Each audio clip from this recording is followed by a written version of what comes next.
नीति प्रीति परमारथ स्वारथ, नीति प्रीति परमारथ स्वारथ, कौन राम सम जान जठारथ, कौन राम सम जान जठारथ। नीति प्रीति परमारथ स्वार्थ, राम के जैसा कोई स्वार्थ नहीं है इस संसार में, तुलसीदास ने कह दिया। भगवान को बुरा नहीं लगा। और है जीवात्मा, जब परमात्मा और महात्मा स्वार्थी कहलाने पर गर्व महसूस कर रहे हैं, तो तुम भी स्वार्थ शब्द का अर्थ समझो, अपने स्वार्थ को पूरा करने में लग जाओ। तुम्हारा स्वार्थ क्या है? स्वार्थ साच जीव कहे हा, स्वार्थ साच जीव कहे हा, मन क्रम वचन राम पद नेहा, मन पद वचन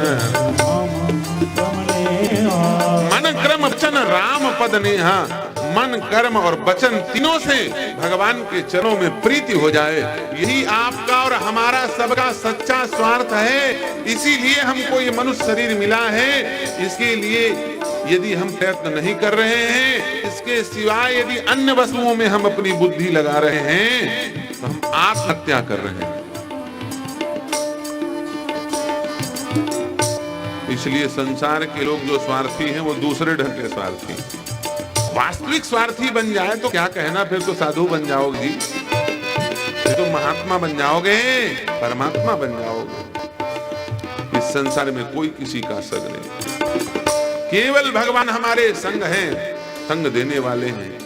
कैसे कोई हमारा संग दे सकता है? हमारे बराबर कोई टिकने वाला है ही नहीं, कैसे संग देगा? आप लोग बोलोगे महाराज भागवत तो शुरू ही हो पा रहा है, रामचरितमानस की चौपाइयां चलनी शुरू हो गई। तो देखो अभी हम रीवा से आए हैं। कहां से आए हैं?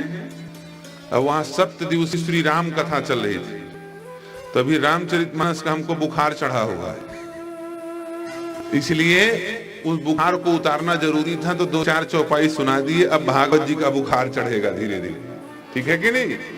तो हमको भी चढ़ेगा, आप लोगों को भी चढ़ेगा, और फिर उसके बाद फिर कई श्लोक चलेंगे। फिर चौपाई बहुत बीच बीच में कोई आ जाए समझाने के लिए, क्योंकि रामचरितमानस सबको समझ में आ जाती है बात। संस्कृत के श्लोक बोलो तो लोग चौकन्ने हो जाते हैं। भारत बेटा पढ़ो, गीता का श्लोक है, यदा यदा ही धर्मस्व। अब बच्चे पढ़ ही ना पाओ संस्कृत, वो बोले यदा यदा ही धर्मस्व, वो बोले दाई दाई धर्मस्व। तुम्हारे छत्तीसगढ़ के स्कूल की बात, गुरुजी बोले मर गए। ये क्या श्लोक है? बोले महाराज एक तो आया हमारे पास, बोले महाराज आप श्लोक बीच बीच में कम बोला करो। हमने कहा हमको श्लोक बोलने में बहुत आनंद आता है, हम बिना श्लोक के बोले नहीं सकते कथा। तो वो क्या कहे? बोले महाराज आप आए तो हैं भागवत सुनाने, हम लोग भागवत सुनते भी हैं, लेकिन थोड़ा इस श्लोक कम बोला करो, थोड़ा इस श्लोक कम बोला करो। हमने कहा इस श्लोक में तो हम बंद नहीं कर सकते, उस श्लोक में भले बंद हो जाए। उसको इस श्लोक ही बोलना नहीं आता था, इस श्लोक बोल रहा था। कई लोग इस श्लोक कहते हैं।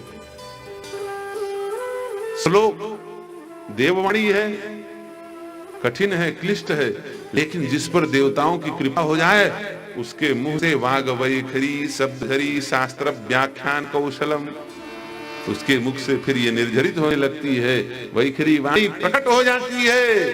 जिस पर गुरुदेव की कृपा हो, जिस पर संत महंतों की कृपा हो, जिस पर भगवान भागवत की कृपा, तो बोलेंगे संस्कृत के श्लोक भी बोलेंगे। चिंता मत करो, तुम्हारी पटरी पे गाड़ी आ रही है। देखो लंबी गाड़ी है भाई, 6.5 फीट के तो हम ही हैं। लंबी गाड़ी पटरी में आने में थोड़ा बहुत टाइम लगी जाएगा ना, फट से पटरी में आ जाए। हमको कथा शुरू करने और विश्राम करने में बड़ा दिक्कत। शुरू करते करते हमको बहुत समय लगता है, और रोकते रोकते बहुत समय लगता है। रेलगाड़ी बहुत लंबी, जल्दी ब्रेक मारो तो पटरी उखड़ जाए। यहाँ ब्रेक मारोगे तो 1 किलोमीटर दूर जाके रुके। तो वैसे ही हाल हमारा है। अब कथा शुरू हो रही। क्यों इस संसार में कोई किसी का संग नहीं देता? क्योंकि संसार में सब असत है। अविनाशी का संग विनाशी कैसे देगा?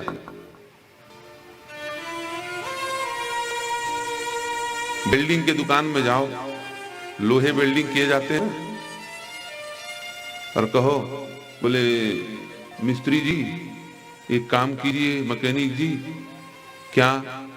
बोले ये हमारी प्लास्टिक की कुर्सी, इसमें लोहा को वेल्डिंग कर दो।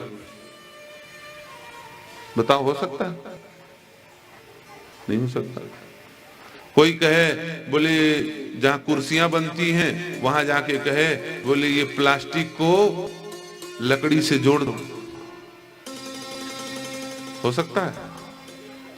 वेल्डिंग नहीं किया जा सकता। क्यों? क्योंकि ये सब विजातीय द्रव्य हैं, एक दूसरे के विरोधी हैं, जात सगे नहीं हैं, अलग अलग इनका जात है। कोई कहे बीच पानी में अग्नि जलने लग जाए, जलेगा? नहीं हो सकता, क्योंकि एक दूसरे की जाति है। वैसे ही हमारा संग कौन दे सकता है इस संसार में?